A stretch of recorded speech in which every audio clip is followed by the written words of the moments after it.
Charles, if you build it, fraud will come. We have a super special episode today with a great special guest that I know people are going to be excited about. Lee Stranahan is joining us again. Hello, Lee. Hey, guys. How's it going? Going great. Very happy to be here. I'm delighted to have you guys together on this story because this is the story that Lee was still investigating when I reconnected with him after several years of sort of minimal contact. And also Lee worked on this story with Andrew Breitbart. I don't think there's anybody that knows more about this than Lee. And Lee, now Charles has become interested in the charity fraud aspect of what you and I were talking about. So this is going to be a powerful meeting of the minds that hopefully will allow everybody to learn more about this really underreported scandal. Well, I always learn stuff from Charles, so I'm looking forward to learning. Absolutely. As am I. Well, where would you like to begin, guys? Well, I think we should tee up perhaps Lee in his own words to explain how you became interested in this story, how hard you had to fight, and then the process by which I believe you were vindicated. Vindicated in a way that I never thought possible. We've been a conviction in this case last year, actually. I'll talk about that. But the way I got into it was, at the time, it was about 2010, I think, 2009, 2010. I was writing for the Huffington Post. I was a Democrat. I'd done work for MoveOn.org. That's where I was. But I had gotten in some trouble because I had told the truth about John Edwards having an affair, and that got me in trouble. I didn't know. I thought telling the truth was the idea. I did not know that that's not the idea. So I told the truth that Edwards was having an affair. I got kicked off Daily Kos, where I've been writing. I was kind of on the outs with some people, but I got a chance to interview Andrew Breitbart. And on that first interview, he saw that I was an honest journalist. He said, I didn't think there were any left. He really thought that. And he said, there's a story I'm on called the Pigford scandal. It seems there's billions of dollars in fraud going to black people who never farmed a day in their life, getting money from the USDA, billions of dollars. And he said, I think it's a big story, but if I cover it, it will die in what he called the conservative media ghetto. And he's right. So he said, okay, here's a guy who's worked for MoveOn, writes for HuffPo, a Democrat. I'll hire him. So Andrew hired me because he wanted someone kind of to give him a different perspective on the story. And sure enough, I looked at it, there's billions of dollars in fraud. So, but even covering his story, I didn't know at the time, but I lost every friend I had on the left. Seriously. I call that progress. Yeah. Me too, but at the time it was confusing because, you know, they were friends of mine, people I liked, talked to pleasantly, and suddenly they're not returning my phone calls, and I'm being called a racist by Media Matters. It was bizarre. But that's because Andrew had accidentally, by broadcasting a video of Shirley Sherrod speaking, he had unleashed the Pandora's box, so to speak. Sherrod, I think Shirley Sherrod was a USDA official, and she also happens to be the biggest beneficiary of Pigford ever. Really? Most people who got Pigford money got $50,000. Basically, if you're black, you said, I tried to farm, they said, okay, 2/3 of you get $50,000. The 2/3 number was something I'll talk about later, but they set that as a goal. In other words, they did not want to approve them all. They wanted to only approve some. So they said, stamp 2/3 of these approved and 1/3 not approved. And the person at the USDA who told me this said, why? And they said, just do it. Just pick 2/3, stamp them approved, the other 1/3 not approved. That's the way they did it. Pretty arbitrary, huh? Yeah. But again, there was no standard. So they could say someone looked at it, but there's no standard, because they said they tried to farm. What's your proof? They didn't have any. and approved claims and not approved claims. No one had proof. That was the point. But Shirley Sherrod, she didn't make 50 grand. She and New Communities Farm, her farms in Georgia, made $13 million. That seems fair. That is by far and away the biggest settlement the USDA paid to anyone. And they gave Shirley Sherrod her job. Now, what's interesting about Sherrod getting supposedly fired over Sound. the story is over Breitbart's editing, but it's in the Wikipedia page. Shirley Sherrod A little bit better. warned the Obama administration a week before the speech, a week before the story, forgive me, that there's something coming about the speech. Now, at the time, she had no idea what Breitbart was going to play from a clip. So I want to know why she contacted Obama, and why I think they were covering up Pigford. And I think in this new prosecution we'll talk about, some people pled guilty out in Texas and Georgia, one in Puerto Rico. Because by the way, these settlements, Pigford was for black farmers. Then there was another segment called Love for women farmers. Another segment called Keep Siegel for Native American farmers. And then I think it's Garcia for Hispanic farmers. So they had 4 interest groups. You could get 50 grand for saying you tried to farm. It's ridiculous. kind of amazing. Right. And Obama put 3 of those through. Obama and Eric Holder really championed these through. And this is billions of dollars. And now these convictions in Arkansas show that again, after Andrew died, the New York Times did a front page above the fold story, confirming everything that Andrew and I had been reporting, because we were still ignored. Basically, doing this story, we were completely ignored because people would go, "Oh, it's Breitbart. Don't bother."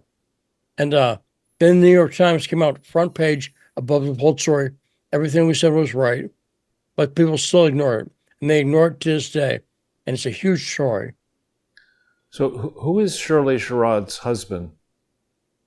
Shirley Sherrod's husband, I forget his last name, Charles. It could be Sherrod, but that might be her maiden name. But he was Charles Sherrod. Is his name. Okay, yeah, but yeah, Charles was a '60s activist. I think a bit of a preacher too, as it tends to run there.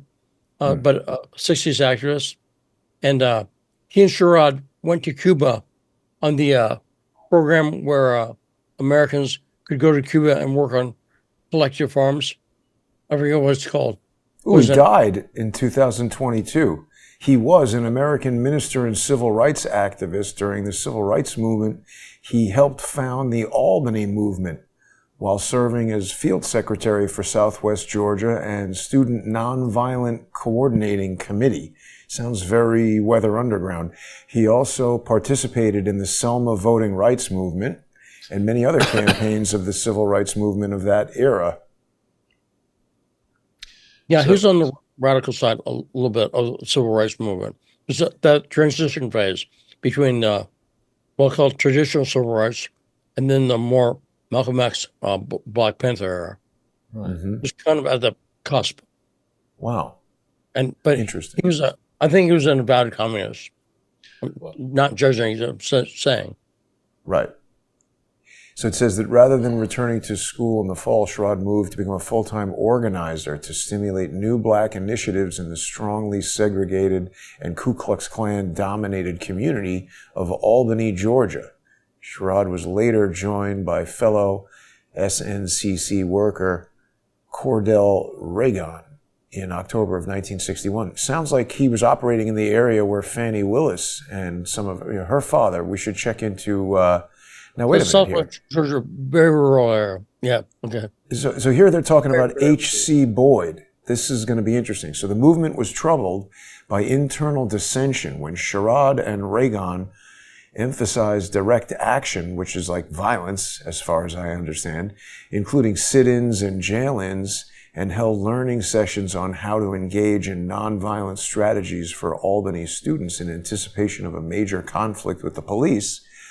Local leaders preferred negotiation with authorities for reforms, while some local leaders, such as C.W. King, an African American real estate agent, and H.C. Boyd, the minister at Shiloh Baptist Church. No, it's going to be somebody else. That might be his dad. Yeah. Do you know about this H.C. Boyd, Lee? I don't know the Boyds, but the Shirley and Charles were on the radical side. And that's what one thing interesting about them being new communities was basically an attempt at community managed farm, communist decision making. And the thing about it is a very badly managed farm. All the farmers around there told me that farm was really run badly. So in other words, it was, committees made a decision. They made it based on, not ability, but your level of oppression and stuff like that. And it didn't work, surprisingly. That's not a good way to run a farm.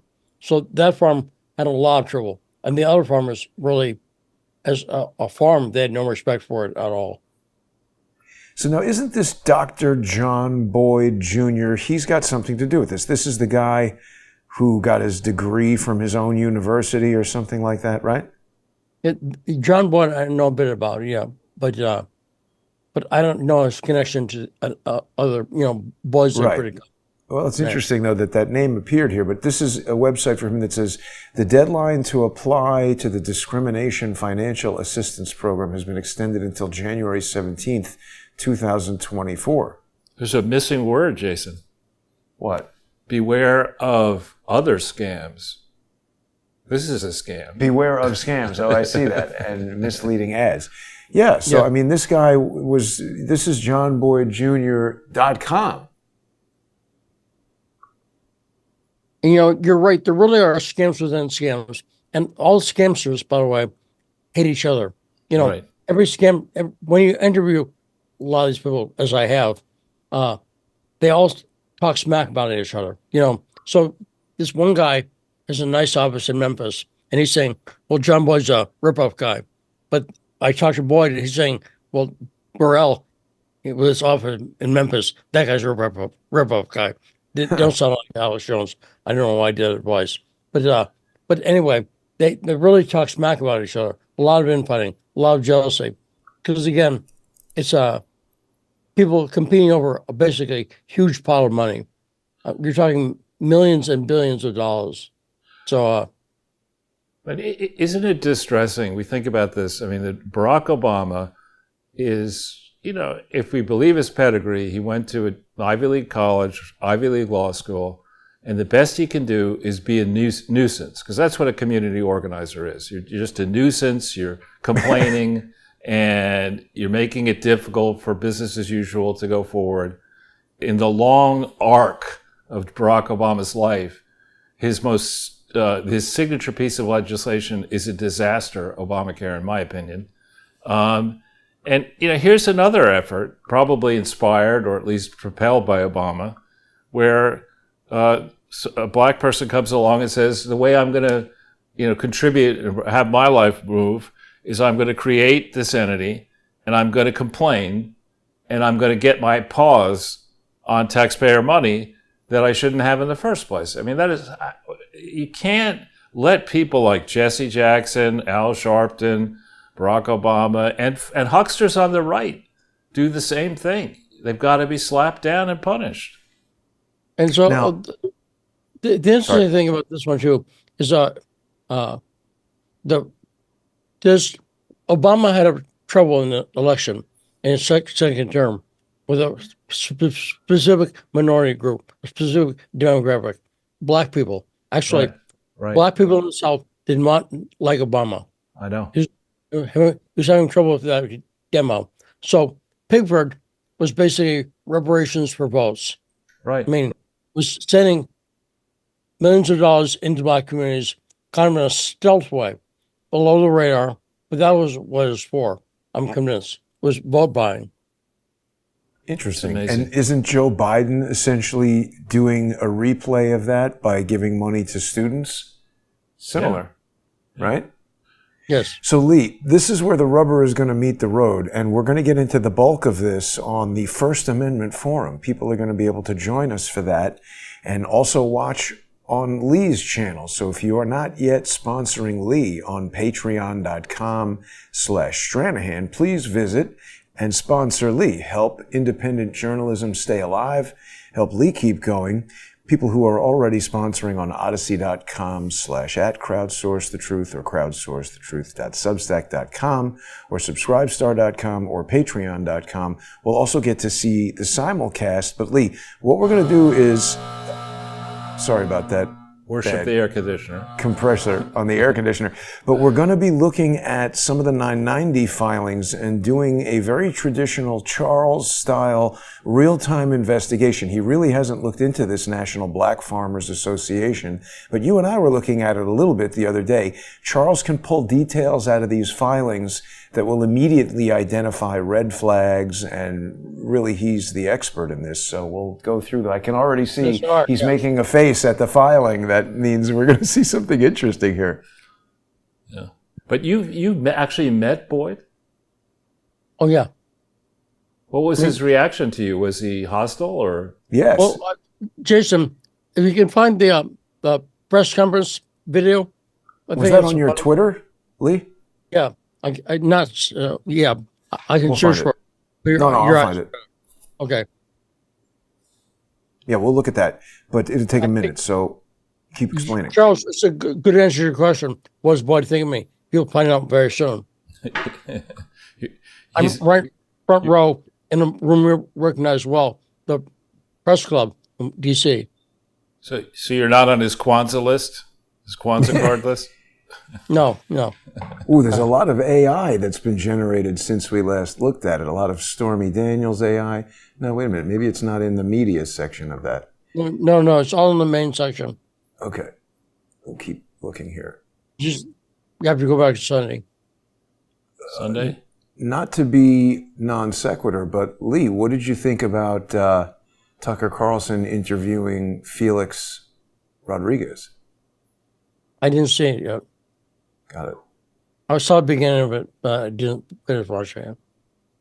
I'm still looking for this. So anyway, he basically did what Lee was describing, just basically shouted him down, said he was lying, got real vocal. And okay, here we go. Here it is. This is it. Yeah. It's amusing. And that's... Oops, sorry. Thank you. Yes, sir. Would you like Me? to Yeah. ask a question, please? Yeah, Stand up and yeah, absolutely. Identify yourself and then ask your question, please. Sure. Yeah. My name's Lee Stranahan.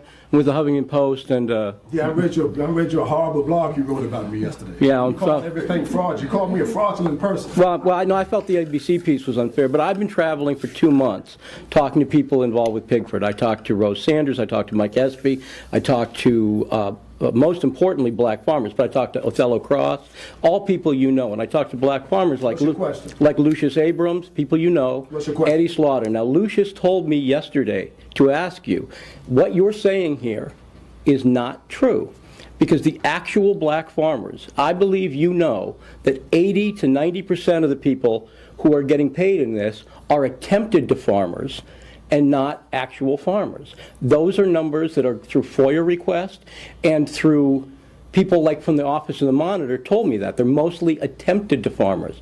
Now, I have audio tape, and I know you've been good on this issue. And what you just said about people defrauding other people, we both know who you're talking about, so I will say the name, you don't have to.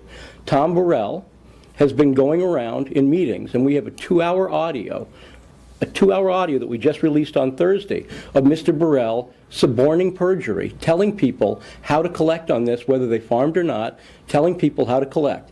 I would like to, since you're, and I've seen your video, I know that you take this issue seriously. Yes, sir. And I would love to go over this with you and make sure you get a copy of the audio. Anybody else gets a copy of the audio if they want. What's your question? It couldn't, well. Sir, I beg your pardon. We do need to get to a question. There are others who might have questions. Okay, well, Thank you. he got to say to me. The question I have is, why has nobody contacted us about this? I have Othello Cross on tape saying there are hundreds of... Man, what's your question? You He's shouldn't be one man. he's I'm sorry, if you don't have a question, if you'd like to... I'm getting... Give me 20 seconds. No. You have, sir. Give me 20 seconds. Excuse me, sir. May I please get 20 seconds to finish? Really? Sir, I don't want to have to call roll call. Please sit I would... down and go to the next question. Would you look at... I'm done. Would you look at this evidence of fraud? Will you look at it?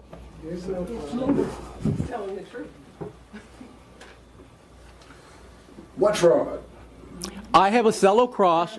Will you? I would like to show.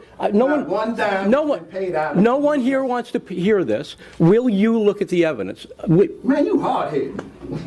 Absolutely, because I'm fighting for the black farmers. Lucius Abram, I absolutely am. Lucius Abram told me to tell you that why are there no other black farmers here? Where's Lucius Abram? Where's Eddie Slaughter? Sir, Where's Abraham Carpenter? Sir, excuse me. Are you gonna let me finished talk? your question? Absolutely. Will you look at this evidence of To fraud? call security. I- Please stop. I would love it if you did. Stop. I would love There it. are black farmers here, and if you want them to let me raise their hands, we respond. will. Yes, absolutely. Thank Let me you. respond. There are other questions here. Thank First of all, there hasn't been a dime paid out. Not one damn dime has been paid out of the late farmers process. And all That's of a a sudden, you success. labeled 80% of these people fraudulent. Let them go through the process. That's why I went back on Congress and renegotiated the bill to put in anti-fraud measures that people like yourself and other senators on the Hill were concerned about. That's why each case will be heard based on his or her merit. I think it's very, very unfair that you and others label black farmers and black people as fraudulent. I never did that. Not black farmers. Don't put words in my mouth. I said attempted to farmers. I will have to That's call what the security. process says. The process You've doesn't had your say time to talk with... But he's. farm or attempted to farm. Is it? And each and every person will have a right to go through that process, and the process will find out whether those cases. Move on. You already said that. Yes. Thank you. Next Dr. question. Thank you, Dr. Boyd. time you There were gonna some say questions in the back. I beg your pardon. Pretty rude, right? Lee, when did that take place, people are asking? What's that? When was that conference? That was probably 2011. 11. And who's the Yeah. woman? Andrew was still alive. She was the woman who was running a press club. I don't know. I know Just she. a press club employee. I don't know if she's with the press club or with his group. She's like the coordinator. Let's just say the body language did not work for the this august graduate of the Boyd Institute, Mr. Boyd. I mean, Yes. you've got to be kidding me. The Boyd Institute. Well, but anyway, that's the guy. That's Boyd right there. And so, I mean, we're just about out of time here. We're going to spend a lot of time going through his financial filings and getting Charles to weigh in on, what he sees there after spending years looking at these type of fraudulent 501c3s. And the hook that he had there, Lee, the tricky kind of gotcha that he had was that in 2011, this program was sort of early enough that I guess they hadn't started actually fulfilling the requests for money. So now things are much different, right? Well, because look, it was just a matter of the checks being drawn. Right. The money had already been allocated. Congress had allocated $1.2 billion already. So it's not like the money hadn't been paid out. The money from Congress had been paid out, but the checks had not gone out yet. Did it make sense? Yes, yes. Yeah. Yeah, I mean, that's what I mean, though. But he was able to play with words, and the Right, guy yeah. was adept at getting the audience on his side right away. I mean, you and I have done those types of hostile press conferences a number of times, and it almost always goes the way that it just went right there, because those people are generally there in support of whatever this guy is talking about. Somebody stands up with a challenging question, and it's pretty common for the audience to turn against the challenger quickly, and that's what he was trying to do to you, and that's what he achieved. It wasn't a very diverse audience either. Right. Yeah. But Anyway. again, like Andrew used to say, I win either way. because, that's a good video because they were so hostile. Exactly. And also now, years later, it has even more meaning. So yeah, people are saying the air conditioner sounds like a game show buzzer. I apologize. I'm gonna get the air conditioners replaced. It's kind of a big deal though. Anyway, we're gonna now continue this discussion in the First Amendment Forum. I hope people will join us on patreon.com/Stranahan. That is the way to sponsor Lee. He's got a lot of great things happening on patreon.com/Stranahan. You can also follow Lee on X at Stranahan and see all these videos that he's got, his new cutting edge technology and politics and men's interests magazine, Dakota. People definitely are going to want to check out Lee on X at Stranahan. He's been on there for a super long time. People can also follow me on X at JG_CSTT. And we got to get Charles back on X. People know they can follow Charles at Charles Ortel. And we will be back in 5 minutes. Stay with us, please, everybody. This is going to be a super interesting discussion. Really, I'm excited to see what we learn.